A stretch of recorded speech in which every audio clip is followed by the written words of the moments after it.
മകം, പൂരം, ഉത്രം.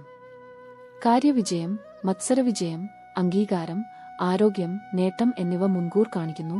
എന്നാൽ പകൽ 2 കഴിഞ്ഞാൽ കാര്യപരാജയം, അഭിമാനക്ഷതം, പരീക്ഷാപരാജയം, മനപ്രയാസം, ഇച്ഛാഭംഗം, ശത്രുശല്യം എത്താം. ഉത്രം, അത്തം, ചിത്തിര. കാര്യപരാജയം, ഇച്ഛാഭംഗം, അലച്ചിൽ, ധനതടസ്സം കാണുന്നത്. എന്നാൽ പകൽ 2 കഴിഞ്ഞാൽ കാര്യവിജയം, ഇഷ്ടഭക്ഷണ സമൃദ്ധി, പരീക്ഷാവിജയം, അംഗീകാരം, ആരോഗ്യത്തിന്റെയും പ്രതീക്ഷിക്കുന്നു. ചിത്തിര, ചോതി, വിശാഖം. കാര്യവിജയം, മത്സരവിജയം, സ്ഥാനക്കയറ്റം, അനുകൂല സ്ഥലം മാറ്റയോഗം കാണുന്നു. പകൽ 2 മണി കഴിഞ്ഞാൽ 3 കാര്യതടസ്സം, പരീക്ഷാപരാജയം, ശരീരസുഖക്കുറവ്, പാഴ്ചെലവ്, യാത്രാതടസ്സം, മനപ്രയാസം, ഇച്ഛാഭംഗം തുടങ്ങിയ പ്രശ്നങ്ങൾ വരാം. വിശാഖം, അനിഴം, തിക്കേട്ട കാര്യവിജയം, മത്സരവിജയം, അംഗീകാരം, ആരോഗ്യം, പരീക്ഷാവിജയം, സന്തോഷം എന്നിവ ലഭ്യമാണ്. എന്നാൽ പുതിയ കോഴ്സുകൾക്ക് പ്രവേശനം ലഭിക്കാം.